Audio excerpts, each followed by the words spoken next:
Teo sighed as she stepped into her home, exhausted from another long day at work. The aroma of freshly cooked stew filled the air, and she smiled. Ada, the house help, was always good at keeping the house in order. She had been with them for nearly a year now, and Teo had grown to trust her completely. She treated her not just as a housemaid but as a younger sister. Daniel, her 7-year-old son, was seated in the living room, watching his favorite cartoon. His face lit up when he saw his mother. "Mommy," he exclaimed, running into her arms. Teo hugged him tightly. "My baby, how was your day?" Daniel hesitated, his small hands gripping her blouse. "It was okay," he muttered, avoiding her eyes. A small frown creased Teo's forehead. Lately, Daniel had been acting strangely. He had always been an energetic and cheerful child, but something had changed. He was quieter now, more withdrawn. Whenever she asked about his day, he would give vague answers and quickly change the subject. She glanced at Ada, who was setting the dining table. "How was Daniel today?" Ada smiled. "Oh, he was fine, madam. He played, ate well, and even took a nap in the afternoon." Teo nodded, but something in her heart didn't feel right. Over the past few weeks, she had noticed Daniel's mood swings, the way he flinched sometimes when she touched him, the way he seemed hesitant to speak in Ada's presence. She had brushed it off as a phase, but now, she wasn't so sure. That night, as she tucked Daniel into bed, she stroked his hair gently. "Baby, is everything okay?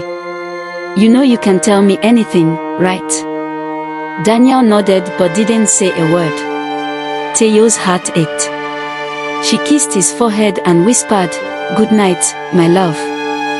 But as she turned off the lights and stepped out, she felt an unshakable sense of unease.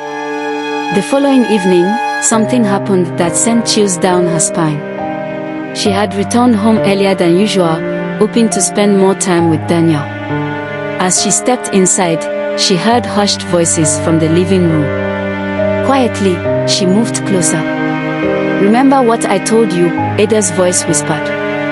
"Don't ever tell anyone, okay?" Teo's breath caught in her throat. What was Ada saying to her son? She peeked through the slightly open door, her heart pounding. Daniel sat stiffly on the couch, his face pale. Ada was beside him, speaking in a low tone. The way she leaned toward him, the way she touched his arm, she used Daniel's hand to touch various parts of her body, while she made unfamiliar sounds. It made Teo's stomach churn. Before she could stop herself, she burst into the room. "You have been teaching my son this," she screamed, her voice shaking with fury. Ada jumped back, her face draining of color. Daniel's eyes filled with tears, and he buried his face in his hands. Teo's hands trembled as she grabbed Ada's wrist. "What have you done to my son?" Ada stammered, her lips quivering. "Madam, I can explain." But Teo didn't want explanations. All she wanted was the truth. And she was going to get it, no matter what. Teo's grip on Ada's wrist tightened, her entire body shaking with fury. "Explain what?" she shouted. "What have you been doing to my son?" Ada fell to her knees, her hands trembling. "Madam, please, I didn't mean any harm," she pleaded, tears spilling from her eyes. Daniel whimpered, still hiding his face. Teo turned to him and knelt beside him. "Baby, look at me," she whispered, forcing her voice to be gentle despite the storm raging inside her. "Tell me the truth. What has Ada been teaching you?" Daniel hesitated, his little hands clenching into fists.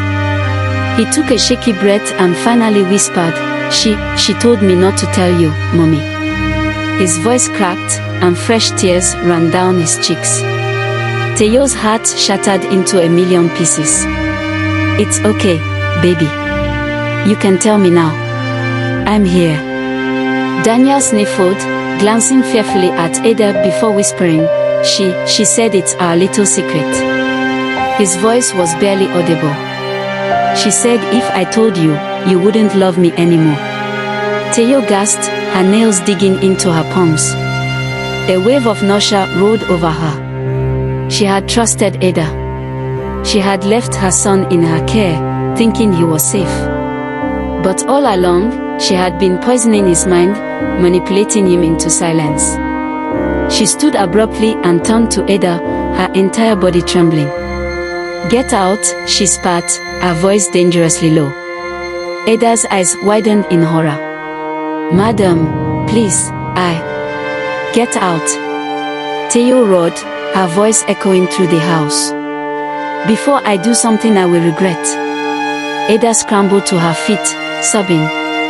She grabbed her small bag and rushed toward the door, but Theo wasn't finished. She picked up her phone with shaking hands and dialed a number. "Hello, police. I need officers at my house immediately." Ada froze in place, her face twisting with panic. "Madam, no. Please.